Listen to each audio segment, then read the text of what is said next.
Hello and welcome to BYJU'S Exam Prep IAS. Welcome to the daily quiz discussion for the 9th of July 2022. Before we begin, a small update on our Knowledge Series initiative. Here you can find the schedule for the upcoming week, that is the 6th week of the Knowledge Series.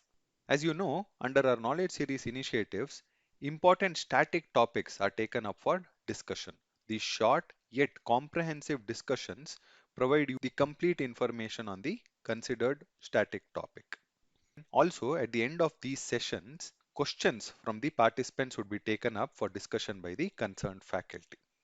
So do please make use of this initiative. Beginning with the first question of the day, which reads, which of the following statements is or are correct with respect to monuments of national importance? There are two question statements given here. The first one reads, a monument of national importance is designated by the National Monuments Authority. The second statement reads, the highest number of monuments of national importance are in Karnataka, followed by the state of Tamil Nadu. Please have a look at the options. What is the context?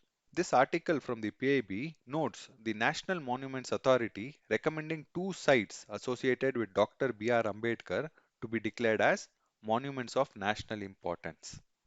These recommendations have been placed before the Ministry of Culture. Coming back to the question, please note a monument of national importance is not designated by the National Monument Authority, but it is designated by the Archaeological Survey of India or the ASI. Once such a monument is designated as a monument of national importance, the central government is authorized to maintain, protect, and promote such monuments. So the first statement is wrong. Consider the second statement. The second statement is also wrong because the highest number of monuments of national importance are in the state of Uttar Pradesh. The second is Karnataka and the third is Tamil Nadu. Since the question asks for the correct statements, the answer to this question would be option D, neither 1 nor 2. Moving on to the second question, which reads, consider the following statements with respect to the Kisan credit card scheme. There are three question statements given here. The first one reads, this scheme was introduced in the year 2016. The second statement reads, the credit provided under the scheme are not only provided to meet the credit requirements for cultivation of crops, but can also cover the consumption expenditure of farmer households. The third statement, tenant farmers, oral lessees, and sharecroppers are also eligible under this scheme. Which of the following statements are correct? Please have a look at the options. What is the context? This article from the PIB notes the Union Minister of Fisheries, Animal Husbandry and Dairying, Parshottam Rupala, attending a meeting chaired by the Union Minister of Finance, Sri Nirmala Sitaram, to review the progress in the issuance of Kisan credit card. The first statement is wrong. Why? Because this scheme was introduced in the year 1998. The second statement is correct. Note, the Kisan credit card scheme meets the financial requirement of farmers at various stages of farming. Apart from meeting the credit needs during the cultivation of crops, it also meets the post-harvest expenses, marketing expenses, as well as consumption requirements of farmer household. Note, it also meets the investment credit requirement for agricultural and allied activities. A notable aspect of the Kisan credit card scheme is that apart from the small farmers, marginal farmers, even sharecroppers, oral lessee and tenant farmers are eligible under this scheme. During the budget of 2018-19, the government announced the extension of the facility of the Kisan credit card to fisheries and animal husbandry farmers to help them meet their working capital needs as well. So the third statement is correct. Since the question asks for the correct statements, the answer to this question would be option B, 2 and 3 only. Moving on to the third question, which reads, consider the following pairs of vector-borne disease and their respective vector. There are three pairs given here.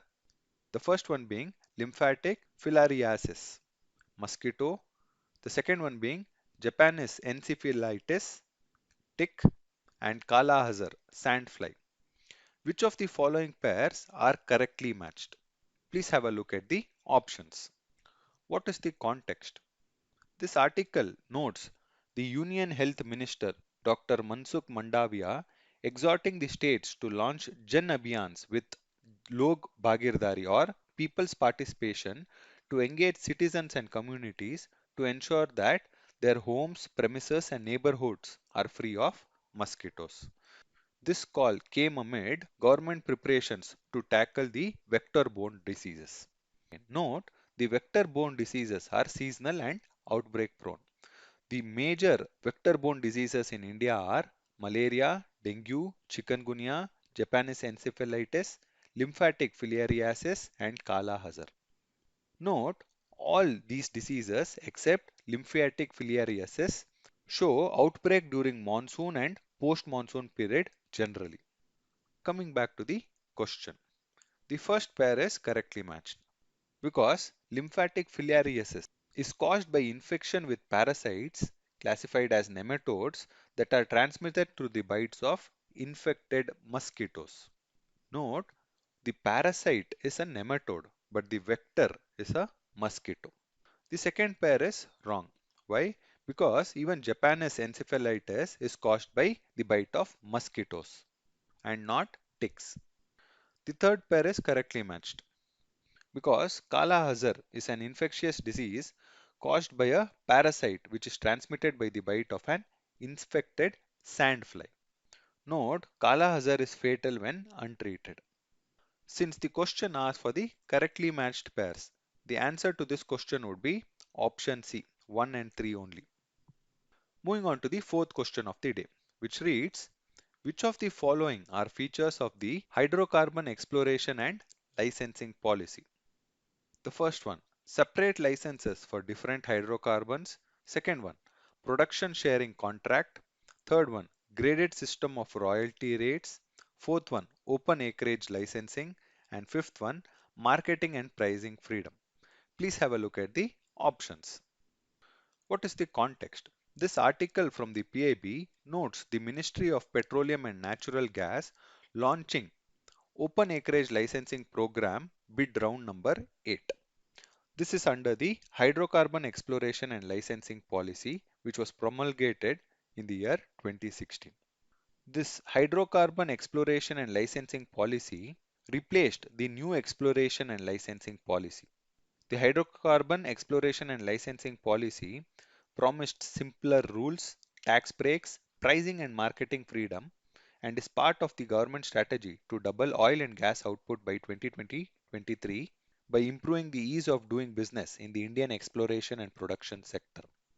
Coming back to the question, the first point is wrong because the hydrocarbon exploration and licensing policy provides for a uniform licensing. That is, it provides for a uniform licensing system that will cover all hydrocarbons such as oil, gas, and coal bed methane in the allocated field.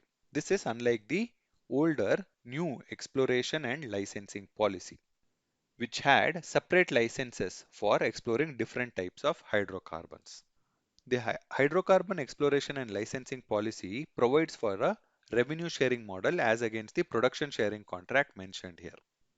Under this model, the government will receive a share of the gross revenue from the sale of oil and gas and will not be concerned with the cost incurred by the company.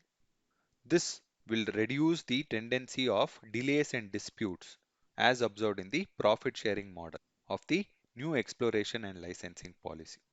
The third point is correct because the hydrocarbon exploration and licensing policy allows for a graded system of royalty rates, wherein the royalty rates will decrease from shallow water to deep water to ultra deep water areas. This will incentivize companies to take up the difficult ultra deep water area for exploration and production. The fourth point is also correct. That is, HELP or Hydrocarbon Exploration and Licensing Policy allows for open acreage licensing. Under this, oil companies can select blocks of their choice for exploration and production. The fifth point is also correct. That is, the hydrocarbon exploration and licensing policy allows for marketing and pricing freedom. The answer to this question would be option C, 3, 4 and 5. Moving on to the last question of the day, This is a question from the UPSC 2019 Prelims GS Paper 1. The question reads, on 21st June, the sun, there are four options given here. Option A, does not set below the horizon at the Arctic Circle.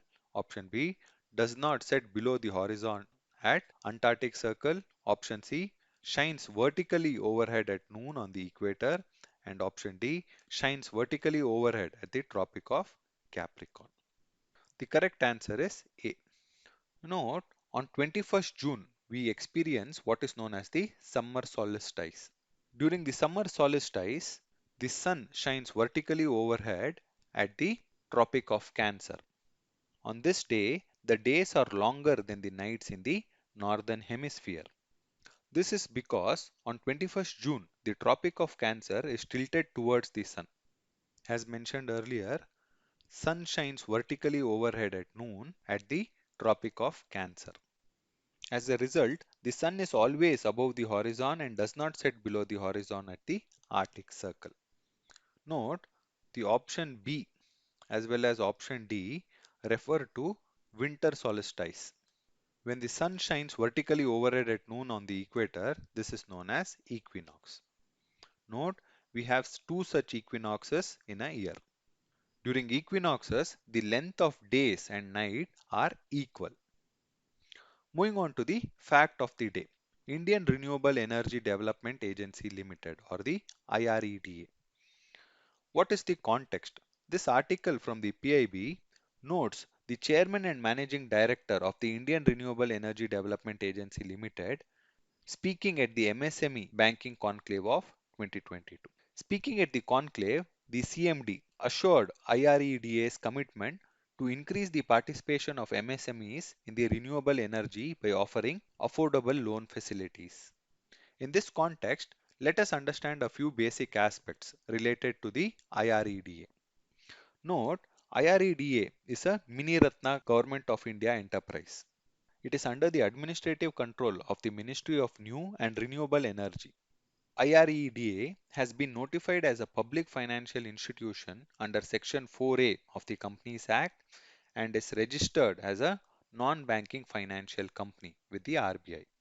One of the major functions of the IREDA includes promoting, developing, and extending financial assistance for setting up projects relating to new and renewable sources of energy, as well as energy efficiency and conservation. This is all for today's discussion. Thank you for being with us.